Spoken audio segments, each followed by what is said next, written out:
My roommate was a classic bimbo. When I went to arrange a jogging meetup, she mistyped it as a hookup and sent it straight into the group chat, then burst into tears and claimed she didn't know how to retract the message. When I went to meet my jogging buddy, she told everyone that she ran into my hookup buddy. At the end, she even covered her mouth and giggled sweetly, saying, "I always mix words up." After a few stunts like that, my reputation was utterly ruined, and the entire class shut me out.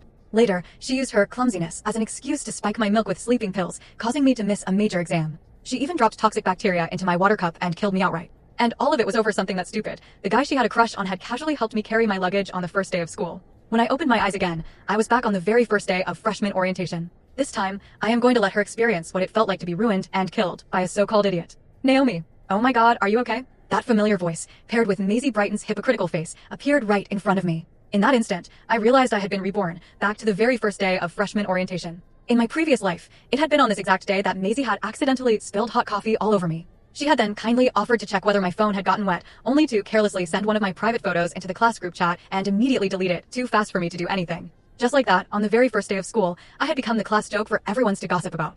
I jolted upright and lunged for the phone on the desk, but Maisie was quicker. She snatched it away, unlocked it with practiced ease, and spoke in a rush, "I'll help you check if water got inside." The very next second, she covered her mouth and cried out in fake panic, her face full of helplessness. "Oh no, what do we do?" "Naomi, I accidentally sent one of your photos." I tore the phone back from her like I'd gone mad. Just like last time, the photo was already online, impossible to undo. "What's this?" "First day perks." "Wrong chat. Why would you randomly post a sexy photo of yourself?" "Friendly reminder. You don't have to show people what you look like without clothes on." Wow, people like this really exist. I froze, staring at the stream of mockery flooding the class chat, before sinking weakly into my chair. Across from me, a flicker of satisfaction flashed through Maisie's eyes, though she quickly masked it with an apologetic expression. "I'm really sorry, Naomi. I was just trying to help. I didn't think it would happen so fast." At the same time, my other roommate, Chloe Turner, leaned over the edge of the top bunk and glanced down. "This is so big deal, really. You're not really going to be that petty, are you, Naomi?" "Yeah, Naomi. You won't hold it against me, right?" Maisie blinked at me, wide-eyed and innocent.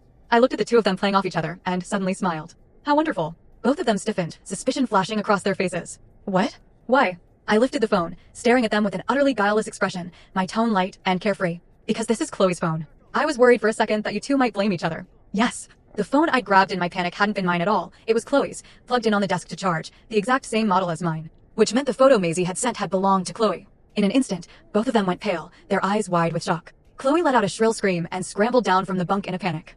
I turned to Maisie then, looking genuinely confused. "What's wrong? Why do you two look so grim?"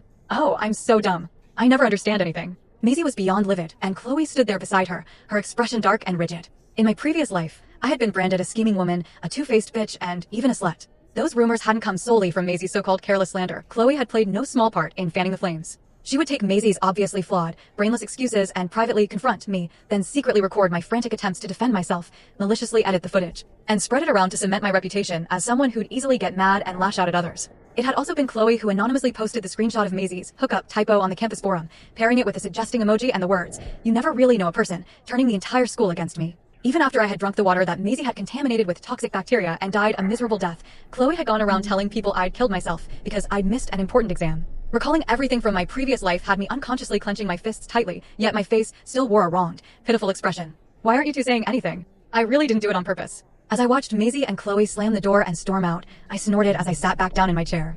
"Huh, you wanted to play the bimbo? I can do that too." That weekend, I went to the campus convenience store with Maisie. The moment I spotted Vincent Arden, top student, campus golden boy, wearing an employee uniform, I knew exactly what she was about to do. Sure enough, the next second, she locked onto Vincent, pretended not to watch where she was going, and hurried straight toward him. But the guy suddenly turned into another aisle.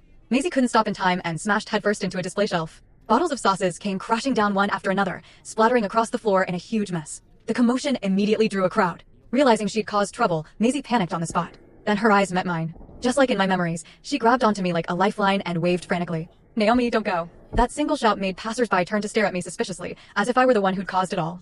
In my last life, with the bimbo filter firmly protecting Maisie, everyone believed her without question. No matter how I tried to explain, I'd ended up being forced to pay a full month's worth of living expenses. This time, just as I was about to pull out the video I'd secretly recorded in advance, Vincent suddenly appeared. He glanced at the mess on the floor, then walked over to me. His first words weren't a reprimand, but gentle concern. "Are you hurt?" Meeting those calm, deep-set eyes, a thought flickered through my mind, and tears immediately welled up. You're asking about me? It's all my fault, Before I could finish, Maisie, seeing that Vincent was concerned about me, hurriedly shoved me aside. "What are you saying, Naomi? I'm the one who knocked over the shelf." She stepped shyly in front of Vincent. "Hi, my name's Maisie. Thank you for your concern. I'm not hurt. Would you like us to get to know each other?" The very next second, a staff member wearing a manager's badge appeared, his expression grave. In that case, miss, please come with me to discuss compensation. Maisie froze, the smile on her lips instantly stiffening.